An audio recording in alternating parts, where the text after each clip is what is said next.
आरती साहनी सारण लोकसभा 26 अप्रैल 2024 को नामांकन दाखिल करेंगी। भोजपुरिया जन मोर्चा पार्टी के जुझारू महिला नेत्री आरती साहनी सारण देश के 95 करोड़ वोटरों के लिए वोटर पेंशन योजना लागू करने की मांग केंद्र सरकार से किया है। 2005 में वोटर पेंशन योजना लागू करने का जो मामला उठा था, उसको लेकर के एक बार फिर से सरकार के प्रति गंभीर विचारधारा रखी है। बेरोजगारी के इस आलम में वोटर पेंशन योजना जीवन जीने का एक आधार होगा। साथ साथ बंद चीनी मिलों को चालू किया जाए, राजस्व कर्मी शिक्षकों को एक तारीख वेतन के लिए फिक्स किया जाए, शराबबंदी, बालू खनन, ओवरलोडिंग, गाड़ियों पर पाबंदी लगाना चाहिए ताकि सड़कों पर लगने वाले जाम से आम जनता को निजात मिले। आइए देखते हैं ये खास खबर छपरा बिहार से।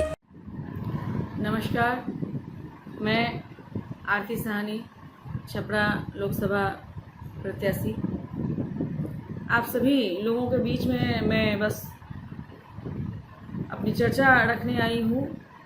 ये बताना चाहती हूँ कि क्या आप जानते हैं कि वोटर पेंशन जो कि 2005 में ही लागू करने की बात हुई थी, इस पे सभी मंत्रियों ने, सभी सांसदों ने, सभी नेताओं ने, मुख्यमंत्री और प्रधानमंत्री ने, सभी लोगों ने अपनी सहमति जता दी थी, लेकिन इसे लोगों के बीच में लाया नहीं गया। क्यों? क्योंकि यहाँ पे अगर वो लेकर आते हैं तो उन्हें लोगों को वो पैसे देने पड़ेंगे, क्योंकि देना चाहती नहीं है सरकार केवल लेना चाहती है और उसने केवल आम वोटरों से वोट लिया है। वोट के बदले उन्हें कुछ भी देना उनके लिए कोई मायने नहीं रखता है।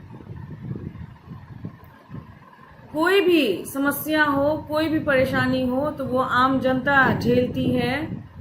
आप देखिए कि अगर कोई नेता किसी को भी आना हो, कोई विधायक हो, कोई मंत्री हो, कहीं पे भी जाना हो तो पूरा रोड साफ हो जाता है, उनके आने जाने में कोई तकलीफ ना हो उन्हें। हर कोई को एक जगह स्थिर कर दिया जाता है ताकि उनकी गाड़ियां आसानी से निकल जाए।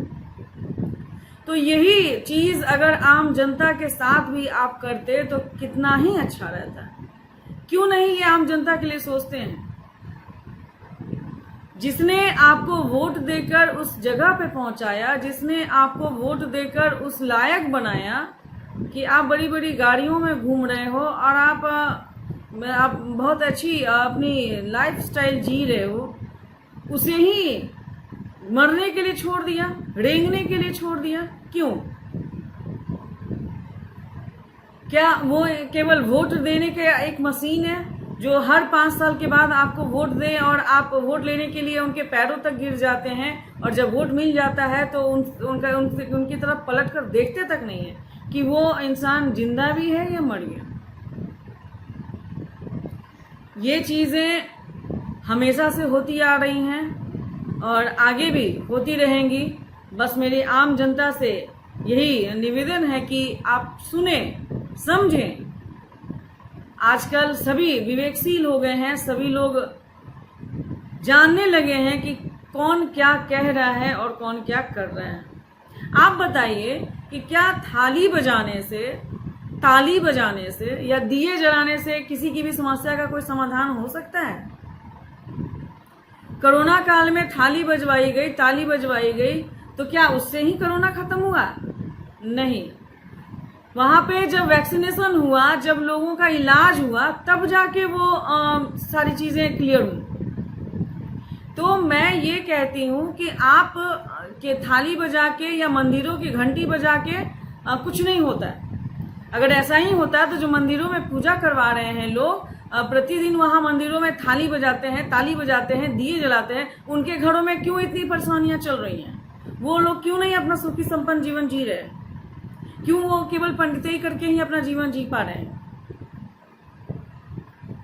तो ये वो दौड़ लाने की कोशिश हो रही है जिस दौड़ से हम लोग उठ के यहां तक पहुंचे हैं। तो अभी आपको सोचना है कि हम करें क्या, हमें क्या चाहिए।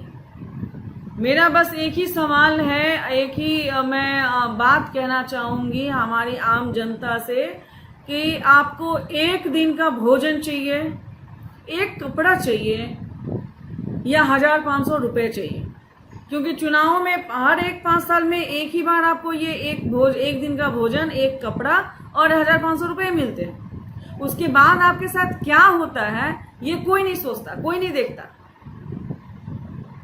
तो मैं बस यही कहना चाहती हूँ कि आपको क्या चाहिए, पूरे जीवन आपका सही से बीते, सुखमय बीते, आपके बच्चे अच्छे से पढ़ पाए, एक अच्छे मुकाम तक पहुंच पाए, या केवल एक दिन भोजन कर लेने से आपका पूरा जीवन निकल जाता है। ये सोचना आपके हाथ में है, ये आप सोचिए। क्योंकि अभी फिर चुनाव का माहौल है, अभी सभी लोग आएंगे, आपको कोई गमछा बांटेगा, कोई भोजन कराएगा, कोई कपड़ा देगा, कोई मुर्गा चावल खिलाएगा, और आप उसी को खा के उसी के में रम जाएंगे और उसको वोट देने के लिए तैयार हो जाएंगे। तो आपकी अपनी मानसिकता को बदलिए, किसको आगे बढ़ाना है। अगर आप मुझे वोट देते हैं, मुझे आगे बढ़ाते हैं छपरा लोकसभा से, तो आप यकीन मानिए कि जो 10,000 रुपये वोटर पेंशन की बात मैं कह रही हूँ ये 100% श्योर है, क्योंकि ये 2005 में ही पारित हो चुका था। उसके बाद इस पे बहस 2007 में भी हुई, इस पे फिर 2011 में भी बहस हुआ था, लेकिन इसके बावजूद भी इसे आम जनता के सामने नहीं रखा गया, क्योंकि अगर आम जनता के पास चला जाएगा ये बात तो वो इसके लिए डिमांड करेंगे। आप देखिए कि किसानों के साथ क्या हो रहा है। 2012 में गन्ने की खेती करने के लिए उनसे कहा गया था, और उस समय जो उन्होंने खेती करी थी और जो गन्ना उनका बिका था, आज तक उसका मुआवजा उनको नहीं मिल रहा है। ये किसानों का आंदोलन क्यों हो रहा है? इसी वजह से हो रहा है, जिसके वजह से हमारे पेट में अनाज जा रहा है, हम भोजन कर पा रहे हैं, हम जी पा रहे हैं, उसे ही हम नेग्लेक्ट कर रहे हैं। क्यों? जो मजदूर हमारे घर का निर्माण कर रहे हैं, उस मजदूर को हम सही मुआवजा नहीं दे पा रहे हैं, उसकी दिहाड़ी तक सही से हम नहीं दे पाते हैं। क्यों? हर एक को अपना जीवन जीने का संपूर्ण अधिकार होता है, अपने जीवन को अपने तरीके से जीने का अधिकार होता है। इसीलिए मैं ये मुद्दा उठा रही हूँ कि ये जो वोटर पेंशन की बात हमने कही है, इस वोटर पेंशन पर आप ध्यान दीजिएगा। अगर प्रति वोटर, चाहे वो वोटर हमारा 18 साल का हो या